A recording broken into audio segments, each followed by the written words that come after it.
안녕하십니까. 2026년 경호년. 예, 진짜 붉은 말의 해. 드디어 시작이 됐습니다, 가족 여러분. 예, 진실 추적자 사건반장 시작합니다. 이 새해부터 육아기 10시 출근제가 도입되는 거 아시나요? 만 12세 이하 자녀가 있으면 임금 삭감 없이 하루 1시간 늦게 출근할 수 있는 건데요. 맞벌이 가정에서는 아침마다 등교 준비, 출근 준비로 전쟁이잖아요. 조금이나마 삶의 질이 달라지길 바라면서 오늘 출연자 소개해 올리죠. 예, 자, 김혜원 아나운서, 박지훈 변호사, 박상희 한국열린사이버대 교수, 최영진 시사평론가 나오셨습니다. 안녕하세요. 안녕하세요. 예, 사진부터 달립니다. 자, 동해에서 찍은 병원연 새해 일출입니다. 사방가족 여러분 모두 복 많이 받으세요 하신 민웅님. 저는 한라산 백록담 위로 올라오는 새해 일출 찍었습니다 하신 최윤아님.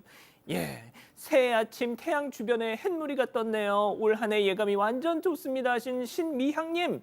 예, 연말에 비행기 타고 외국 좀 다녀왔는데요. 6시간 내내 발을 제 쪽에 들이민 흰색 운동화 아줌마 짜증 지대로다 하신 김정희님. 그리고 천안의 성현희님, 사당동의 윤빛나님, 시흥의 이성만님 모두 사랑합니다. 자, 재미는 물론 의리로 함께 나왔어요. 사반뉴스 즐거워. 대한민국과 전 세계 동포 가족 여러분의 시선을 모아서 출발합니다.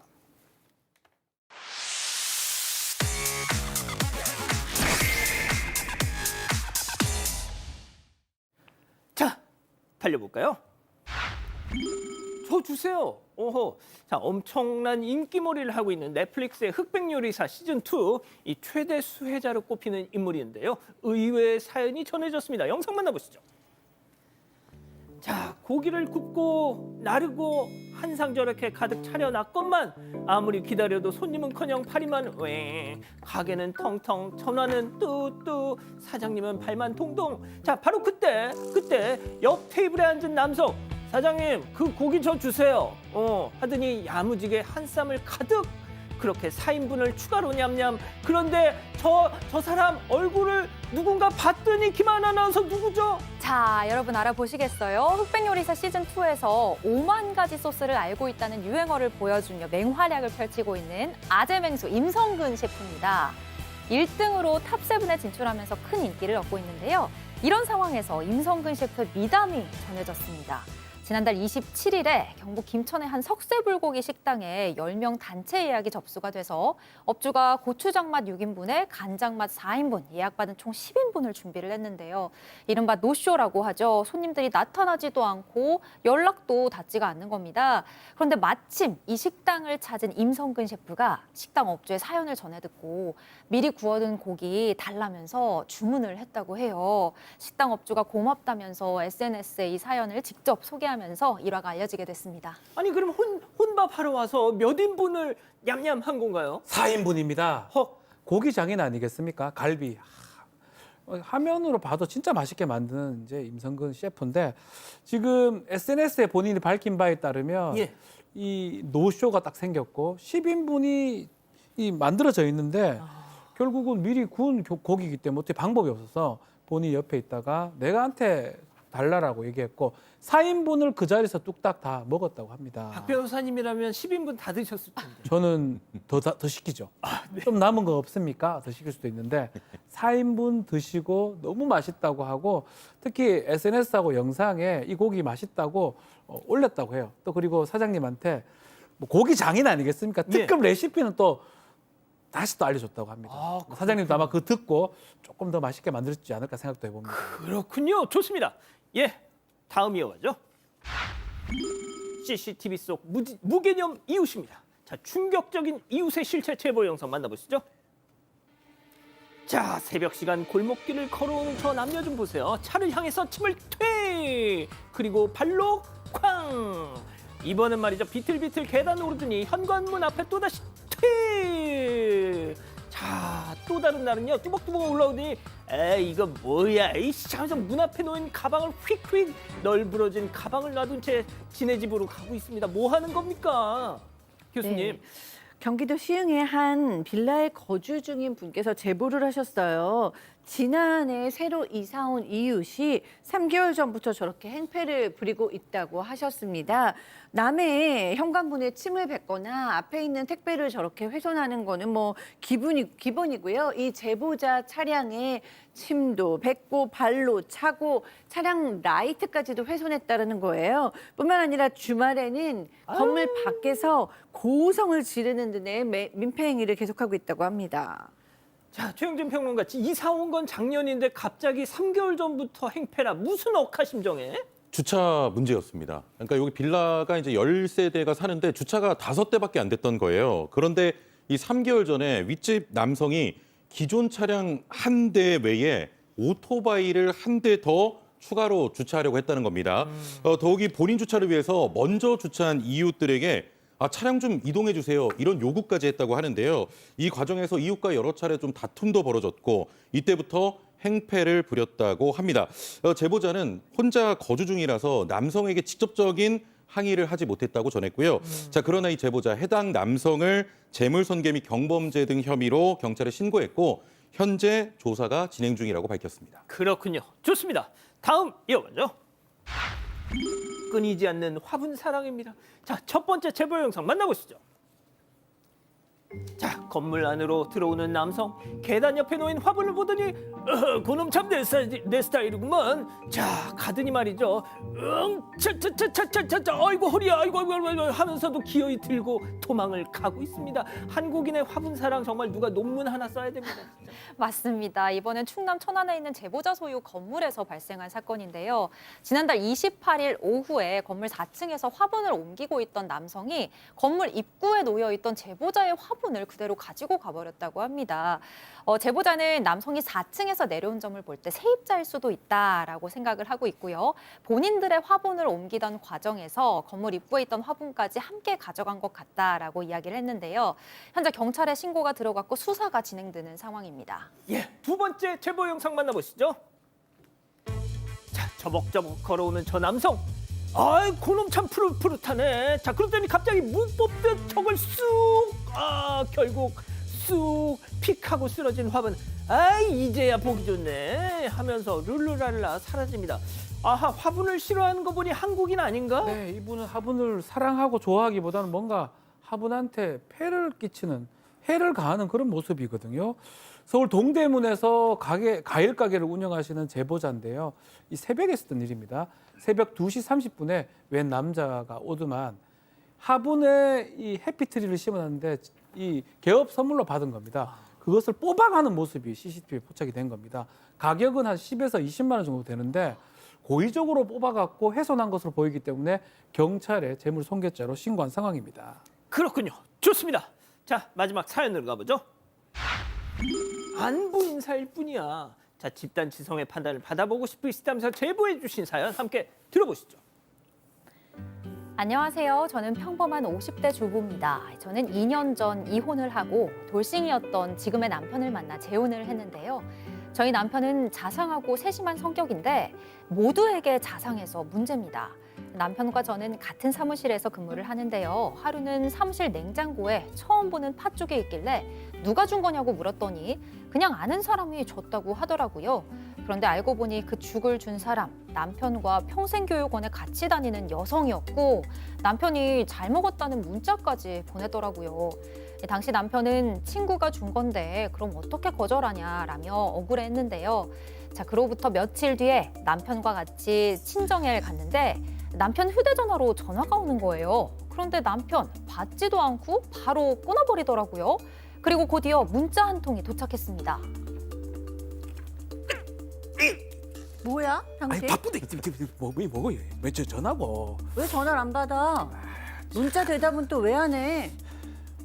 줘봐. 알겠어. 뭐? 맞점 하트? 그거 그냥 안부 인사겠지. 이것이 그런 거가 신경을 쓰면 어떡하나? 뭐야, 그 팥죽 준 그 여자지. 당신 그 여자하고 전화 통화까지 해? 무슨 사이야? 그냥 교육원 동기야. 무슨 아무 사이도 아니야. 지금 바로 전화해. 아니, 문자해. 다시는 나한테 전화하지 말아라. 문자도 하지 말아라. 지금 보내. 안 보내. 남편은 제 말대로 문자를 보내고 번호도 곧바로 삭제를 하긴 했습니다. 하지만 여전히 그냥 친구일 뿐이라면서 억울해하는 남편에게 말 한마디 나누고 싶지 않을 만큼 화가 나는데요. 제가 너무 의심을 하는 건가요? 자, 기다리고 기다리셨던 부처 해적타임 6천여 분의 우리 가족의 여러분들 채팅창에 OX로 함께 참여해 보시죠. 먼저 남편입니다. 아니 여보, 평생 교육원 동기라고 동기. 팥죽이 뭐 맛점 하트가 뭐 별거라고 이렇게 난리야. 당신 또 괜한 상상의 나래를 펼까 봐 내가 번호 지우긴 했지만 진짜 이거 오바다. 사회생활 피곤하게 하지 마 동그라미. 어머나. 자, 다음 사연자 아내예요. 뭐? 죽이 뭐 별거냐고? 너 진짜 죽어볼래? 그래, 네 말 맞다. 나 그렇게 당당하면 전화 오는 거 왜 안 받았어? 왜 안 받았어? 차라리 내 앞에서 통화를 하면 그게 더 떳떳한 거 아니냐, X? 일단 교수님부터요. 네. 뭐 기분은 안 좋습니다. 맞점, 하트, 전화도 안 받고. 그런데 이렇게 너무 의심하고 사이가 갈라지기에는 지금 뭐 사실은 팥죽 하나 받은 것밖에 없어요. 너무 상황을 알지를 못해요. 그래서 이렇게 상황을 알지 못하고 남편하고 사이가 멀어지는 거는 저는 조금 너무 성급하다는 생각이 들어서 더 상황이 확실하게 밝혀지면 모를까 아직은 아니다. 자, 박 변호사님. 그렇죠. 좀 더 드러나야 돼요. 팥죽이 아니고요. 좀 더 큰 선물들이 오갔을 때 그때는 충분히 의심을 하시고요. 혼도 많이 내시고 하면 되는데 저는 오히려 이 팥죽 여기서 이렇게 했기 때문에 남편분이 조심하거나 더 안 할 것 같아요. 뭐 문자도 보여줬고 또 삭제까지 했기 때문에 어쩌면 이렇게 조치하는 게 바람직한 것이었다라고 생각이 듭니다. 자, 최영진 평론가님. 예, 일단 뭐 우리 저기 말씀하신 두 분의 배우자가 저랬어도 그냥 넘어가실 수 있을지 일단 여쭙고 싶고 그렇게 당당하면 팥죽을 그냥 뭐 그 동기가 여성 동기가 줬다라고 하던지 그것도 뭐 그냥 아는 사람이 줬다고 둘러대고 휴대전화 그럼 왜 끊어요? 그냥 친구면 그것도 황급히 끊어버리고 왜 휴대전화 그 뭐 안 주려고 그럽니까? 저는 이렇게 감추려고 하는 행동 자체가 뭐 바람인지는 모르겠습니다만 뭔가 좀 캥기는 게 있지 않은가 저는 이렇게 말씀을 드리고 싶습니다. 감추려고 이제 예. 하는 게 강도가 만약 정말로 좀 잘못됐을 때는 심하다고 봐야 됩니다. 이런 걸 내놓질 않아요, 아예. 내놓았잖아요. 약간은 자신이 이런 나쁜 일을 하고 있다고 생각하지 않는 겁니다. 그리고 또 예. 아내하고 같은 사무실을 쓰고 있는데 같은 사무실 냉장고에 팥죽도 갖다 놨다는 거예요. 어떤 여자가 줬는데 찝찝하다 그럼 아내가 있는 거 100% 아는 그 사무실에 그 팥죽을 가지고 갔을까요? 그렇죠. 그래서 제가 바람까지는 아니어도 시작일 수 있다. 아직 뭐 이렇게 굉장히 이제 깊은 관계는 아니어도 약간 좀 시작과 바람이 좀 부는 단계라고 저는 그렇게 말씀을 좀 드릴게요.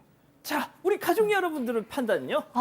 우리 가족 여러분들께서는 레드썬님은 상황이 아직 모호합니다. 조금 예민하신 듯해요라고 해주셨지만 김현준님이나 손미라님께서는 거짓말은 문제다. 초장부터 잡아야 된다라고 말씀 주셨고요. 준표만님이 박변님 경험자처럼 연기를 하신다고 말씀 주셨습니다. 네. 네라니. 네네네네네네네네네네. 연기입니다. 예, 연기입니다. 그렇습니다.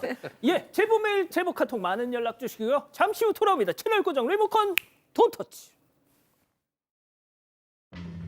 가전은 쓸수록 오염이 걱정되지만 가전을 구독하면 걱정할 필요 없지. LG 구독 전문 케어.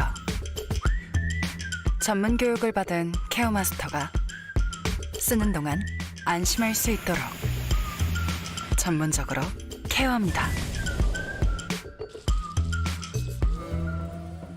걱정하는 마음까지 구독으로 전문 케어. LG전자 구독.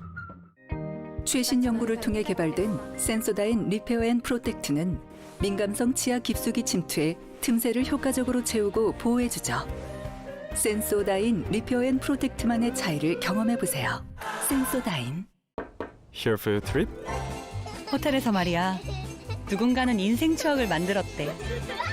나는 어떤 방을 만나게 될까? 어디라도 걱정 없이 트립. 호텔 최저가 보장제 24시 고객센터. 호텔 예약도 트립닷컴.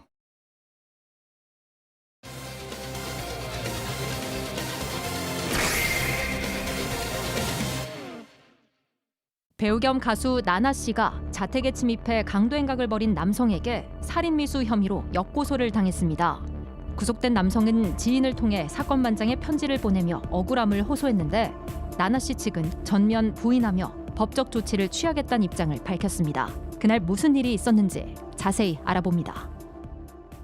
예, 지난해 11월 배우 겸 가수 나나 씨 자택에 흉기를 든 남성이 침입한 사건 저희도 전해드렸었는데요. 최근 이 사람이 나나 씨를 역고소했다는 사실이 알려졌습니다. 일단 기억 못하실 수 있으니까 당시 사건 내용부터 좀 짚어볼까요? 예, 그렇습니다. 그 지난해 11월 15일 경기 구리에 있는 나나 씨의 자택에 한 흉기를 든 남성이 이 사다리를 타고 베란다로 침입해서 강도 행각을 벌이는 사건이 발생을 했습니다. 당시 남성은 나나 어머니의 목을 졸랐고요. 어머니의 비명을 듣고 잠에서 깬 나나 씨가 남성과 몸싸움을 벌였습니다. 이 과정에서 남성도 상해를 입었는데 경찰은 나나 씨와 어머니의 행위는 정당방위로 판단을 했습니다. 이후 이 남성은 강도상해 혐의로 구속이 됐고요. 자, 그런데 12월에 돌연 나나 씨를 살인미수 혐의로 고소한 것으로 알려졌습니다. 자, 저희가 오늘 이 사건을 전해드리려고 하는 이유가 있습니다. 체크포인트 짚어보죠. 강도에게 온 편지입니다. 예, 바로 이겁니다. 제가 지금 출력을 해가지고 왔는데요. 저 뭐 이렇게 클로즈업 하지는 않겠습니다. 5장의 편지입니다. 현재 구치소에 수감 중인 앞서 말씀드린 그 강도가 지인을 통해서 저희한테 편지를 보내왔는데, 자, 이자의 일방 주장을 저희가 그대로 전달하는 스피커 노릇은 하지 않기 위해서 저희가 사실관계를 정말 열심히 좀 취재를 해서 전해드리겠습니다. 결론부터 말씀드리겠습니다. 이 5장의 편지에 있는 내용 거짓 투성입니다. 자, 일단 박 변호사님, 네. 편지 좀 전해주시죠. 자, 5장의 편지 내용의 가장 중요한 내용은 그날 어떤 상황이었고 왜 이렇게 범행을 하게 됐냐 이유를 좀 상세하게 설명을 했습니다. 특히 들어올 때 모습 같은 거를 본인이 스스로 기재를 했는데요. 자신이 절도를 목적으로 이 나나 씨 집에 침입을 했다라고 주장을 합니다. 그러면서 했던 말이 흉기를 가지고 있지 않았다고 해요. 자신은 헤드셋하고 장갑만 착용한 상태에서 여기 베란다는 가방은 베란다에 두었고 이렇게 들어왔다고 합니다. 몸싸움을 하다가 밀고 당기다가 이 나나 씨의 모친을 껴안아서 못 움직이게 했다는 얘기도 있고요. 또 그리고 이때 나나 씨가 이렇게 달려와서 흉기로 자신의 목을 찌르려고 했는데 자기가 피했다고 해요. 목을 겨냥을 했는데 귀하고 목 사이에 이제 찔려가지고 깊이 자체가 7cm 정도 된다라고 합니다. 그러면서 나나 씨의 신체 어느 부분 털끝 하나도 건드린 적 없다라고 오히려 나나 씨한테 폭행을 당했다고 주장을 했습니다. 자, 방금 박 변호사님이 말씀해 주신 그거 있잖아요. 자신의 귀와 목 사이에 흉기로 7cm를 찔렸답니다. 진짜 이 편지에 그렇게 돼 있어요. 찔렸다고 돼 있습니다. 7cm를. 교수님, 여기에 7cm를 흉기로 찔리면 즉사입니다, 그거는. 그러니까 7cm가 들어갔다라는 거죠. 7cm가 이렇게 뭐 이렇게 긁혔다는 것도 아니고 들어갔다. 그건 너무 심각한 상황이 되는 거죠. 이렇게 글을 지금 쓰실 수 없을 상황이 되는 건데 어쨌든 제작진이 취재한 바의 내용들을 좀 알려드리겠습니다. 일단 남성은 흉기를 가져가지 않았다라고 했는데 케이스에 든 흉기를 지금 가져갔다라고 취재가 되었어요. 그러니까 그 이미 흉기는 가지고 침입했다라고 하고요. 그다음에 집에 들어온 후에 나나 씨의 어머니를 밀치고 목을 졸라서 실신시켰고 그다음에 나나 씨가 남성을 제압하는 과정에서 이 남성이 흉기를 놓지 않으려고 해서 몸싸움이 벌어졌다고 합니다. 또 나나 씨에게 폭행을 당했다고 주장한 부분도 이제 사실은 아니다라고 경찰이 얘기를 했고요. 그다음에 나나 씨가 남성이 준 흉기를 빼앗으려고 하면서 대치 상황이 되었고 그 과정에서 몸싸움이 있었다고 합니다. 그리고 경찰에서도 이 부분이 명백한 정당방위다라고 인정한 상황이었습니다. 예. 저희가 취재한 바에 따르면 당시 범행에 사용된 그 흉기 칼집에 든 칼이었답니다. 칼집에 든 칼. 자, 자, 생각해 보세요. 나나 씨와 나나 씨 어머니, 여자 둘이 사는 집에 칼집에 꽂힌 칼이 있을 이유가 있을까요? 자, 그리고 정말 이 강도가 들어와서 그 막 긴박한 상황에 칼집에 꽂혀 있던 칼을 뽑아서 그거를 가지고 나나 씨가 자기에게 공격을 했다? 자, 일단 저희가 이제 편지 내용을 하나하나 저희 취재를 하면서 중간중간에 너무너무 구멍이 많은 겁니다. 자, 김하나 아나운서. 이 강도는 첫 번째 경찰 조사에서는 본인이 흉기를 들고 와서 범행을 하려고 했다. 초반에 알려진 그 사실을 다 인정했어요. 근데 돌연 진술을 바꿨습니다. 편지에 그 이유도 적혀 있잖아요. 네, 맞습니다. 이 편지에 적혀 있는 남성의 입장을 차근히 정리를 해드리면요. 이 남성은 어머니의 병원비 때문에 돈이 필요해서 나나 씨의 집에 침입을 했고 나나 씨 모녀에게 제압을 당한 이후에 이 사실을 사실대로 이야기하고 사과를 했다고 합니다. 그랬더니 나나 씨 쪽에서 남성이 필요하다고 하는 이 4천만 원은 우리한테 돈도 아니니까 경찰에 흉기를 가지고 침입했다라고 진술을 하면 필요한 돈을 주겠다. 이렇게 제안을 했다는 겁니다. 그러니까 나나 씨와 어머니 측에서 그렇게 제안을 했다는 거예요. 이 남성이 그 말을 믿고 경찰 조사에서 합의한 대로 진술을 했다는데 그런데 유치장에 들어간 뒤에 나나 씨와 어머니가 상해 진단서를 제출했다는 소식을 듣고 뭔가 크게 잘못되고 있다고 느꼈고 그래서 진실을 밝히기 위해 편지를 쓰게 됐다라고 주장을 했습니다. 자, 그러니까 이자의 주장은 어머니 병원비 4천만 원을 나나 씨한테 받는 대가로 경찰에 흉기도 내가 들고 갔고 난 진짜 강도짓을 하려고 한 것이다. 이렇게 진술하기로 양측 간에 약속이 돼 있었는데 막상 이렇게 구치소로 가니 저쪽이 약속을 어겼다. 네, 그 주장입니다. 30분 동안 그러한 합의를 하려고 시간을 끌었다고 하고요. 저희가 또 확인을 했습니다. 나나 씨 측은 완전 다릅니다. 이 사실 부상을 입고 뭐 이러고 있으니까 그 자기 좀 살려달라고 요청을 했었고요. 나나 씨의 모친 같은 경우는 신고하지 말고 좀 그냥 그냥 이게 응하려고 했는데 나나 씨가 이건 안 되겠다. 신고를 해야 되겠다. 흉기를 갖고 있었던 그런 것들이 안 된다고 생각을 했던 것 같고요. 그 이후에 남성이 구속이 되니까 진술이 완전히 바뀐 걸로 보입니다. 특히 지금 살인 미수로 역고소를 했거든요. 예. 이거는 뭐냐 하면 예. 뭐 자신이 나나가 흉기를 휘둘러서 죽을 뻔했으니까 살인 미수다라는 주장인데 실제로 구속이 되면 옆에 이제 재소자들이 많습니다. 아마 조언을 아마 들었을 것 같아요. 그러니까 구치소 안에 같이 그렇죠. 있는 그 선수들한테 카운셀링을 받는다. 그럴 가능성이 매우 높습니다. 강도상해죄가 형량이 매우 높습니다. 근데 이거를 피할 방법은 뭐 정당방위라든지 어떤 합리적인 이유가 있다면 만형이 떨어질 수도 있고요. 뭐 그런 것들은 아마 조언을 들었을 것으로 지금 보이고 그래서 정당방위 주장을 하면서 나나 씨가 나를 죽이려고 했다라고 얘기를 하는 게 아닌가 있고요. 특히 또 연예인이지 않겠습니까? 그래서 종종 일어나는 일이기도 하고 요거는 사건 결과를 좀 지켜봐야 될 것 같습니다.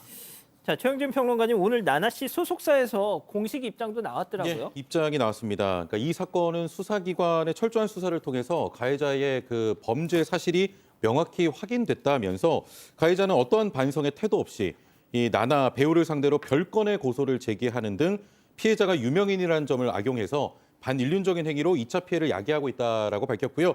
그러면서 이 사건과 관련해 선처는 없고 민형사상 모든 법적 조치를 강구할 예정이라고 밝혔습니다. 예, 박 변호사님. 네.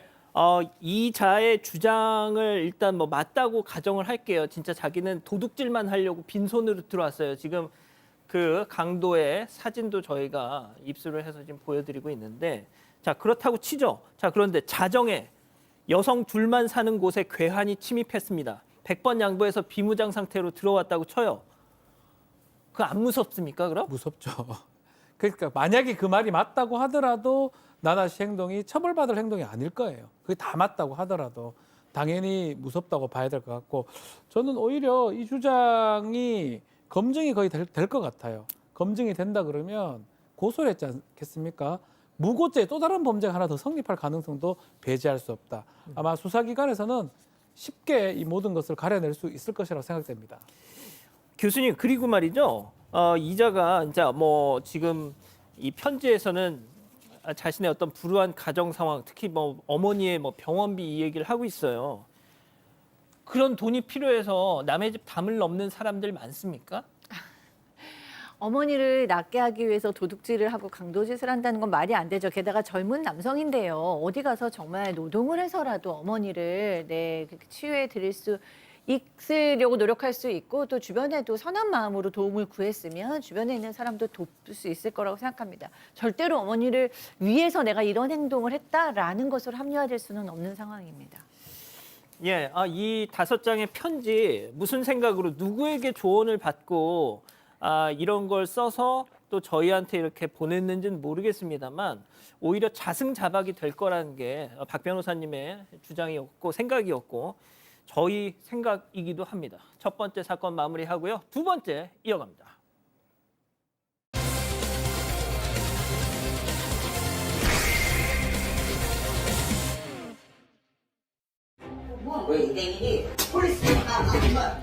지금 보시는 장면은 오늘 새벽 한 인터넷 방송 플랫폼을 통해 송출된 영상 중 일부입니다. BJ가 함께 방송을 하던 스트리머를 게임 게스트를 넘어뜨리고는 머리를 수차례 밟는 등 끔찍한 폭행을 저지른 건데요. 맞은 남성은 아무런 저항도 하지 못하고 쓰러졌습니다. 자, 그런데 놀랍게도 방송은 그 이후로도 10시간이 넘게 이어졌는데요. 시청자들에게 충격과 공포를 남긴 이 방송의 정체를 지금부터 알아보겠습니다.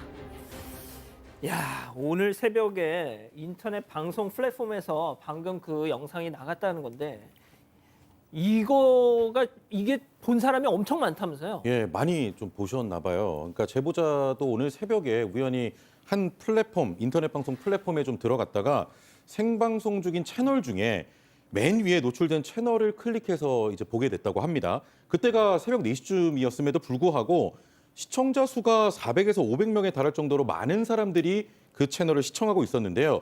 해당 채널의 BJ는 남성으로 몇 조 몇 항이라는 닉네임을 사용하고 있었는데 이 제보자에 따르면 BJ 본인이 이에 대해서 말을 하길 과거 징역을 받았을 당시 처벌받았던 법 조항을 닉네임으로 사용한 거라고 했다고 합니다. 자, 제보자는 또 BJ가 방송 중에 본인이 과거 조폭이었다고 밝히기도 했다면서 오늘 방송은 BJ 말고도 남성 2명이 더 출연을 했는데 한 명은 BJ의 지인이었고 다른 한 명은 BJ와는 초면이었다고 합니다. 자, 본인이 조폭 출신임을 스스럼 없이 드러내고 몸에 문신도 가득한 이 BJ 방송이 이른 새벽부터 시청자가 몰려서 1위인 적도 있었습니다. 그러니까 가장 많은 시청자들이 봐가지고 1위인 적도 있었답니다. 대체 왜? 체크포인트 짚어보죠. 자, 범죄 더 라이브 충격적인 생방송 내용 직접 본 제보자 얘기 들어보시죠. 자들이 예를 들어 10,000원을 준다. 그래서 시청자가 뭐 얘 둘이 싸우는 걸 보고 싶다. 그러면 그런 걸 받으면서 이제 서로 막 따기를 때리게 하고. 제대로 때려. 아니 말고. 일로와. 이렇게 때리라고 이렇게 때리라고. 왜 이대민이 폴리스 뭐 하는 거야?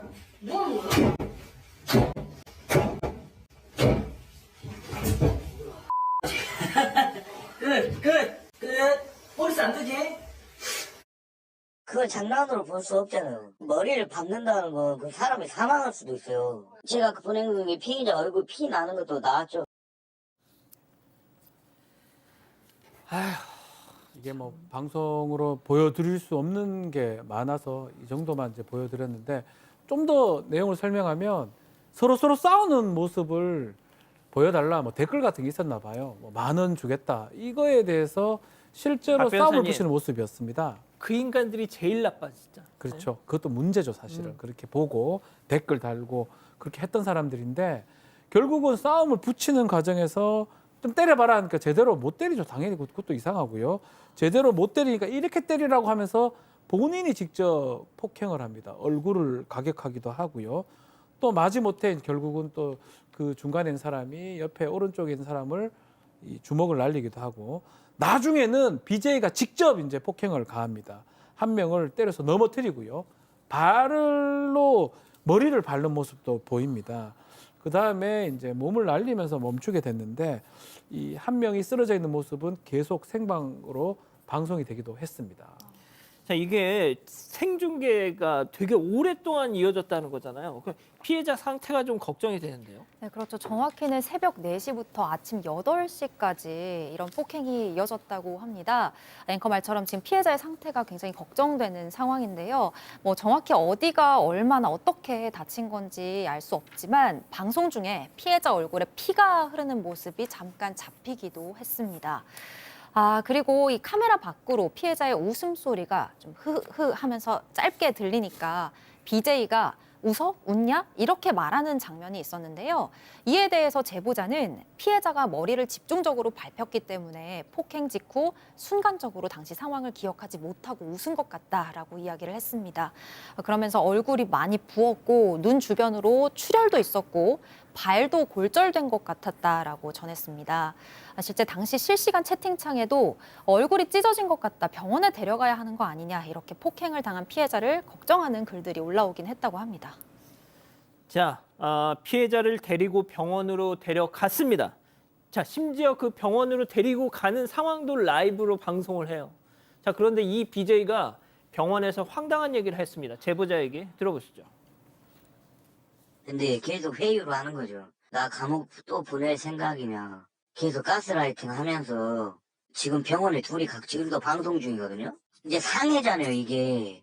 상해인데 거기 접수할 때 거짓말로 하고 계단에서 넘어서 다친 거라고 해라. 자기가 방송에서 이야기를 했어요. 웃으면서 무슨 사이코인 줄 알았어요, 방금. 사이코입니다. 예. 네. 어쨌든 이제 아침까지 이어진 방송을 계속 보셨다고 이 제보자께서 얘기를 하면서 이 BJ가 피해자한테 너 그래서 나 감옥에 보낼 거냐? 그러려면 그렇게 얘기해라. 나 살다 나올게. 뭐 이런 식으로 사실 이제 뭐 회유, 협박 이런 거를 한 거예요. 그러면서 피해자 보러 이제 병원에 가서는 네가 계단에서 굴렀다고 얘기해야 된다. 막 이렇게 얘기를 했어요. 그러면서 당장 병원으로 데려가야 되는데 그 얘기를 끝까지 할 때까지 알겠다고 그럴 때까지 반창고를 사서 막 붙여주는 거예요. 아까 그렇게 때려놓고 반창고라니요. 어쨌든 피해자는 어쩔 수 없이 병원에 가서 그렇다고 얘기를 계단에서 굴렀다라고 얘기를 한 것으로 전해집니다. 그랬더니 이 BJ가 피해자를 보고 인간이 됐다. 앞으로도 쭉 같이 가겠다. 뭐 이런 발언까지 했대요. 제보자께서 방송을 보시면서 저 피해자는 뭐 가스라이팅을 너무 심하게 받은 것 같다라고 지적을 하기도 했어요. 또 근데 당시 의료진이 경찰에 결국 신고를 했습니다. 그래서 네, BJ와 경찰이 이제 만났어요. 그래서 무슨 얘기를 하는데 그때는 또 음소거를 해놨기 때문에 무슨 얘기를 한지는 모르고 뭐 멀쩡히 집에 간 거 보니까 뭐 결국에는 속인 게 아니냐라는 의구심이 들기도 합니다. 자, 경찰을 만났지만 뭐라고 둘러댔는지 몰라도 집으로 갔대요. 빠져나갔답니다. 자, 그렇게 집으로 와서 또 방송을 합니다. 자, 자신의 과거에 대해서 또 장광설을 늘어놓는데요. 만나보시죠. 그리고 이것만 내가 보여줄게, 이것만. 알았어, 이 새끼야. 그만하고, 새끼야. 내가 뭘로 교도소를 갔다 오고 진영살이를 했단 거를 내가 너희들한테 거짓 없이 크게 보여줄게. 짜잘한 걸로 진짜 하다못해 누구 돈을 주고 누구 등쳐먹고 이렇게 진영 들어갔다 나오고 나 그런 스타일 아니야. 서로 쌍방인 상황이었어. 박 변호사님, 네. 저게 자랑스러운가 봐요. 그래요. 근데 요때뿐만 아니라 이제껏 방송하면서도 계속 자신의 전과나 이 징역 살이 이력을 밝혔는데 뭐 본인의 주장이긴 합니다. 신양 오비파라는 곳에서 자기가 몸담고 있던 조폭이었다라고 주장을 하고요. 이게 뭐 판결문이죠. 판결문 감옥에 있던 기간이 10년이 넘는다라고 얘기도 하고 자기 주장이긴 한데 사기 절도 같은 건 안 한다. 자기는 폭력만 한다. 그리고 이 뭐 특수폭행, 뭐 재물손괴 이런 걸로 징역을 선고받았다라고 하고 징역 1년 선고를 받았는데 현재도 출소한 지 얼마 안 됐고요. 감옥설 듣고 싶으면 먼저 구독하라라는 얘기까지 했습니다. 그렇지만 이게 누범일 수가 있어요. 지금 저거대로라면 3년 아니면 똑같은 범죄면 누범 가중처벌 될 수 있기 때문에 아마 이것 때문에 피해자한테도 거짓말했을 가능성도 있다라고 생각이 좀 듭니다. 그 와중에 구독을 하라 또 이런 말도 합니다. 자, 저희가 이 제보를 받고 그 저 해당 인터넷 방송 플랫폼에 신고를 했거든요. 그런데 그 플랫폼에서 아무런 회신이 없습니다. 네. 자, 최영진 평론가도 유튜브 채널을 운영하시는 입장에서 저는 이런 사건 접할 때마다 그 유튜브 그 인터넷 방송 플랫폼 그리고 저렇게 방송하는 놈, 그리고 또 돈 줄 테니 때려봐라 하는 막 부추기는 인간들 제일 문제입니다. 이 세. 예.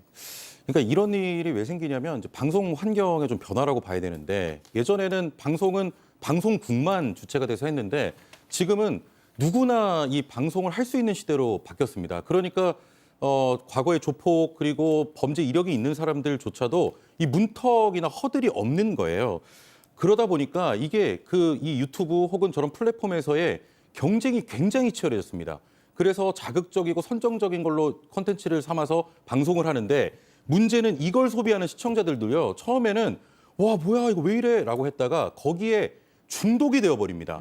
그리고 무뎌져요. 그러니까 점점 더 야 이거 해봐라 저거 해봐라 더 자극성이 높아지고 굉장히 폭력적으로 변하는 겁니다. 그러니까 이런 수요가 있다는 게 이런 콘텐츠를 만들어낼 수밖에 없다. 이런 환경으로 가고 있다. 이렇게 말씀을 드리겠습니다.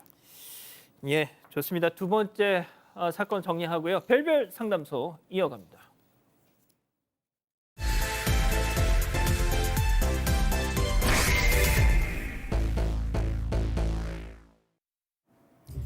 (12월) 겨울바다 위에 낚싯배 한 척이 떠 있습니다. 부부가 1시간째 낚시를 하고 있는데 번번이 허탕만 치는데요. 게다가 바닷바람이 불 때마다 매서운 추위까지 느껴집니다. 자, 그런데 그때 선장과 한 남성 사이에 실랑이가 벌어지는데요. 과연 이 낚싯배 안에서 무슨 일이 벌어진 걸까요? 예, 실제 사연을 당사자 특정을 이유로 일부 각색했다는 점 먼저 말씀드립니다. 자, 최영진 평론가, 오늘은 소주보다 와인이 더 좋다는 한 남자에 대한 사연입니다. 예, 맞습니다. 30대 사연자는 이제 누나가 결혼을 앞두고 예비 매형을 먼저 소개를 받았다고 하는데요. 대화를 나누던 중에 이 매형은 술 얘기를 꺼내면서 나는 소주 같은 거 못 마시고 와인을 좀 즐겨 마신다라고 소개했다고 합니다. 마침 그 레스토랑에 갔는데 여러 와인을 파는 곳이라서 바로 메뉴판을 받아오니까 매형은 한참을 들여다보고도 아무것도 고르지 못한 채 그냥 좀 무난한 거 주세요라고 말했다고 합니다. 이에 직원이 레드로 드릴까요? 화이트로 드릴까요? 라고 묻자 매형은 잠시 머뭇거리다가 저 와인이요. 뭐 이렇게 대답을 했다고 하는데요. 자, 그런데 와인이 나오자 또 태도가 돌변했습니다. 그 와인잔을 이렇게 막 흔들더니 이렇게 해야 향이 살어 라면서 거들먹거리더라는 겁니다. 이후 사연자는 누나에게 많이 별로야 누나라고 말했지만 이미 콩깍지가 제대로 씌어버린 누나는 허풍은 좀 있지만 착한 사람이야 라면서 두둔했다고 하네요. 허풍은 있지만 착한 사람이다. 네, 결국 누나가 결혼을 했고요. 그리고 그 결혼을 한 뒤에 이제 매형과 사연자, 통장까지 함께 이제 공유를 하게 돼요. 매형의 제안으로 1년 전부터 이 가족들이 여행 계를 하게 된 건데요. 사연자와 부모님, 누나 부부까지 총 5명이서 조금씩 돈을 모아서 여행을 계획을 합니다. 원래는 갯돈을 붓는군요. 예, 맞습니다. 오. 원래는 2026년 신년맞이 동남아 여행을 계획했었는데 그 부모님의 건강 상태 때문에 계획을 좀 바꿔서 지난주에 다녀오셨다고 해요. 국내 여행을 다녀오셨다고 해요. 그런데 이 과정에서 매형이 나 MBTI J인 거 알지? 내가 그렇게 계획적인 남자다. 럭셔리 풀코스 여행으로 계획을 다 해놨으니까 믿고 따라와라. 그렇게 큰 소리를 칩니다. 특히 5명이라서 대형 SUV를 예약을 했다고 여러 번 강조를 했는데 막상 도착해 보니까 평범한 승용차 한 대가 전부인 겁니다. 결국 운전석에 매형, 또 조수석에 사연자의 아버지가 앉고 어머니, 누나, 사연자는 3명이 뒷좌석에 낑겨서 이렇게 끼어 앉아서 이동을 했습니다. 시작부터 순탄치 않습니다. 먼저 사연자 처남의 최영진 평론가, 수상한 매형 박지은 변호사, 별별 극장 레디 액션! 이야, 이 날씨 찌기네. 기분도 끝내준다 아이가 장모님. 2차 승차감 찌기지요. 매형 저 지금 저 자리가 너무 좁아서 다리 지났거든요. 네가 키가 큰 거거든. 좁잖아요. 지금 키 큰 게 문제가 아니라 대형 SUV 좀 빌리신다고 그랬잖아요. 연말 아이가. 큰 차는 금방 복 나쁘지. 그래도 우리한테 요 귀여운 봉봉 있잖아. 봉봉 무슨 봉봉이야? 아니 매형 거기 렌트 업체가 어딘데요? 제가 다른 차 있는지 한번 알아보겠습니다. 참. 그게 말이다. 이 차가 사실은 내 친구, 내 친한 형님 차인데 이게 진짜 엄청 어렵게 막 사정해서 내가 빌려왔거든. 네네네. 렌트비는 뭐 어떻게 되는 거야 그러면? 자, 차 때문에 완전 스타일 구겼습니다, 매형. 급하게 또 이 비장의 카드를 짜잔. 네, 사연자의 아버지가 보통 때 이제 낚시를 엄청 좋아하세요. 그래서 가족들 사이에서는 강태공으로 불렸거든요. 근데 이 매형이 아버지 특별 맞춤으로 겨울 낚시를 준비했다라고 하는 거예요. 근데 이제 12월이니까 너무 춥잖아요. 그래서 가족들이 많이 걱정을 했어요. 근데 다행히도 뭐 당일 날씨가 괜찮아서 나갔습니다. 그런데 엄청 좋은 배를 예약했을 줄 알고 딱 갔더니 그냥 가족들 간신히 들어가는 그런 작은 배였어요. 그래도 다 탔습니다. 그런데 뭐 기대를 안고 간 거 치고는 바로 육지에서 조금 가더니 딱 쓰는 거예요. 바로 육지 옆에 쓰더니 여기서 그냥 낚시하라 그러는 거예요. 바로 육지 옆에. 선장이요? 네, 그 선장이 여기서 낚시하세요라고 얘기를 하는 거예요. 1시간 넘게 낚시를 들여왔지만 한 마리도 물고기가 잡히지 않았습니다. 그런데다가 배 안에 난로도 없었고요. 그다음에 막상 또 바다로 나가니까 매서운 바람이 불어서 벌벌벌벌 떨면서 왔다고 합니다. 아유, 매형 뭐하고 앉았냐. 그죠. 여기서 갑자기 컵라면 꺼내서 이거 먹을 사람 손 들어봤어요. 라고 뭐 이런 행동을 했다고 해요. 그 이후에 1시간 정도가 지났는데 갑자기 선장하고 매형하고 싸우는 모습이 있었습니다. 아니 1시간만 한다고 돈도 적게 주더니 이게 뭐냐고 선장이 매형한테 따지기 시작했던 거고요. 여기서 딴 데 가서 얘기합시다. 매형이 가족들 눈치를 보면서 하고 결국 막 선장이 윽박 지르고 매형까지 안 된다고 버텼고요. 뜻밖의 이게 합의가 됐는데 합의는 어떻게 됐냐면 매형이 추가 비용을 내는 대신에 선장 아내가 운영하는 횟집에서 식사를 하는 조건으로 이게 합의가 됐다고 합니다. 뭔가 계속 좀 이상합니다. 그리고요, 문제는 지금부터 시작이에요. 예. 겨울바다에서 찬바람을 그대로 맞은 60대 부모님은 감기에 걸렸고 한참을 알아 누우셨다고 합니다. 그 와중에 사연자는요, 여행을 곱씹어 볼수록 좀 이해가 안 갔다고 하는데요. 매달 뭐 큰 돈은 아니지만 1년 동안 5가족이 모은 돈이 총 한 400만 원을 훨씬 훌쩍 넘는데 어떻게 이렇게 허술한 여행을 할 수 있느냐, 납득이 가지 않았다는 겁니다. 결국 사연자는 누나를 직접 만나서 가족 여행 통장에 얼마 남았는지 한번 보자 누나라고 했고, 누나는 휴대전화로 확인한 뒤에 한 10만 원 정도 남았다라고 말을 했습니다. 이때 사연자가 누나의 휴대전화를 낚아챘고요. 거래 내역을 직접 확인했다고 하는데요. 자, 해당 통장에는 어제도 사용된 택시비와 한의원 비용 등 여행과 전혀 무관한 결제들이 줄을 이뤘습니다. 이거 뭐예요? 횡령이에요? 맞습니다. 한마디로 횡령을 한 거예요. 그 누나명의 통장으로 보냈던 여행비, 갯돈, 통장 사용 내용을 보니까 편의점에 뭐 한의원, PC방, 누나 부부가 개인적으로 사용한 내역이 잔뜩 섞여 있었습니다. 자, 무엇보다 누나 부부 매달 내는 여행비를 건너뛴 적도 많았다고 해요. 누나는 내 카드긴 한데 그동안 남편이 가지고 다니며 썼다 이렇게 해명을 했고요. 사연자는 그래도 누나 잘못도 크다라면서 이 사실을 부모님께 알렸는데요. 자, 이후 누나 부부가 직접 사연자의 집을 찾아옵니다. 자, 매형은 매달 적자가 나는 상황이라서 필요할 때마다 그 카드 좀 썼어요 이렇게 말하면서 사과를 했는데요. 그런데 이 말을 들은 부모님, 딸이랑 사위를 안쓰러워하시면서 됐다, 그만해라, 오죽 힘들었으면 그랬겠냐, 오히려 사연자에게 상황을 그냥 덮자고 했습니다. 자, 이 부모님은 돌아섰어요. 하지만 사연자 이 남동생, 이 처남 끝까지 맞섰습니다. 자, 가재는 개편 누나 역의 박상희 교수, 별별 극장 레디 액션. 매형, 아니 저 박지훈님, 돈이 없으면 말을 하든가요. 이 정도면 여행이 아니라 그 생활비 올라가신 거 아닙니까? 내가 네 매형이다. 급하면 잠깐 카드 좀 쓸 수 있지. 네 같으면 안 끌겠나? 니도 끌잖아. 야, 박형진, 너 진짜 유난이다. 야, 엄마 아빠도 괜찮다 그러는데 네가 뭔데? 됐고 빨리 내 여행비 내놔. 10분 안에 안 들어오면 나 진짜 신고한다, 신고. 네 가족 여행 갔다 왔다 이가? 드라이브 했지? 낚시했지? 밥잘 먹고 잘 잤는데? 와, 돈 타령이고, 여보, 그냥 무시하자, 무시해. 엄마 아빠도 다 괜찮다고 했어. 오늘 건 좀 웃긴다. 옆에서 보면서도. 와, 진짜. 아니, 이거는 좀 진짜 박 변호사님께 먼저 여쭤볼게요. 이 부부 너무 싫다, 진짜. 나쁜데요. 나쁘다. 범죄가 될 가능성이 있어 보이거든요. 범죄가 된다고요? 횡령 같은 느낌이 드는데 뭐 가족 친척 간이라도 성립할 수가 있죠. 이제 또 친족 상도례제도 지금 이제 없어지는 상황이고요. 그런 상황이라면 범죄 될 것 같기도 한데 뭐 금액이 엄청 크다고 보기는 어렵기 때문에 뭐 고소를 하거나 뭐 그러지는 않을 것 같아요. 그렇지만 사과는 좀 해야 될 것 같은데요. 교수님 누나 진짜 너무 싫다. 네. 그러니까 이제 매형은 원래 이런 신뢰할 수 없는 사람인 거를 다 알고 있었는데 화풍도 심하고 이 누나가 문제예요. 이렇게 문제가 복잡해지는 거죠. 그러니까 공공은 아닌 것 같지만 방관자인 것 같은데 사실은 이 문제를 강화시키고 조장시키고 있습니다. 부모님은 얼마나 어려워서 그랬겠니 당연히 그런 반응이 나오시죠. 고소하기까지는 좀 저도 그럴 것까지는 아닌 것 같지만 다시는 공동 통장을 쓰거나 카드를 공유하거나 재정을 뭐 나눠주거나 그런 일은 안 하셔야 되지 싶습니다. 그러니까 좋습니다. 별별 상담소 정리하고요. 글로벌 픽 이어갑니다.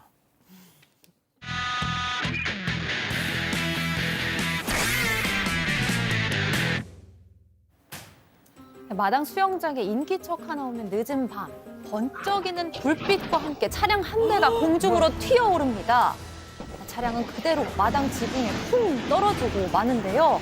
수영장에 떠 있는 물건의 정체 다름 아닌 물체네요. 운전자입니다. 차량이 담을 치고 튀어오르면서 동시에 운전자가 튕겨져 나왔던 건데요.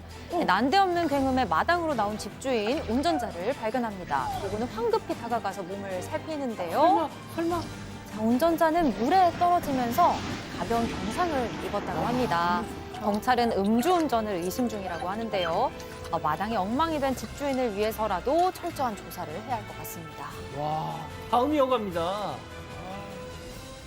많은 사람들이 모여서 위쪽을 올려다보는데요. 그들이 걱정스럽게 바라보던 건 다름 아닌 철장에 매달린 아이였습니다. 아이는 방범용 철장 틈으로 머리가 걸린 상태였습니다. 공포에 질린 아이는 필사적으로 몸부림을 칩니다. 자칫하면 추락하거나 질식할 수도 있는 아찔한 상황입니다. 한시가 급한 순간 한 남성이 보호장비 하나 없이 올라가기 시작합니다. 단숨에 아이가 있는 4층까지 올라간 남성, 아이의 엉덩이를 받쳐 듭니다. 계속 힘을 더한 끝에 아이를 안쪽으로 무사히 밀어넣는데요. 합니다. 와, 영웅이다. 영웅. 맞습니다. 영웅입니다. 이 긴박한 구조는 남성의 빠른 판단으로 단 10분 만에 마무리가 됐다고 하는데요. 한 생명을 살려내 용기 있는 모습에 박수를 보내고 싶습니다. 예, 다음 이어갑니다. 엘리베이터에 탄 두 남성, 한 남성은 휴대전화를 들고 있고 다른 남성은 폭죽에 불을 붙이기 시작합니다. 에? 좁은 엘리베이터에 뿌연 연기가 피어오릅니다. 아이고. 그 순간 폭죽이 아이고. 뻥! 어머, 터지면서 아이고. 엘리베이터 안이 아이고. 어두워집니다. 폭죽은 계속해서 아이고. 펑펑펑 터지고 두 남성은 몸을 가만두지 않는데요. 어느새 엘리베이터 내부는 앞이 잘 보이지도 않을 만큼 연기로 가득 차고 맙니다. 아이고, 인간들아. 주민들에게 사과하고 뒷정리도 다 하고 갔다고 하는데 애초에 사과할 행동 하지 마세요, 이 인간들아. 좀. 교수님. 아니 저게 무슨 사과로 될 일이에요? 저거는 뭐 구속되거나 뭐 이런 거 돼야 되는 거 아니에요? 맞아. 최영진 평론가님. 우리 쌍둥이가 5살이거든요. 우리 애들도 저런 장난은 안 합니다. 그러니까요. 좋습니다. 예, 사랑하는 사건 반장 가족 여러분, 저희는 다음 주 월요일에도 4반 750 저녁 7시 50분에 다시 옵니다. 안녕히 계십시오.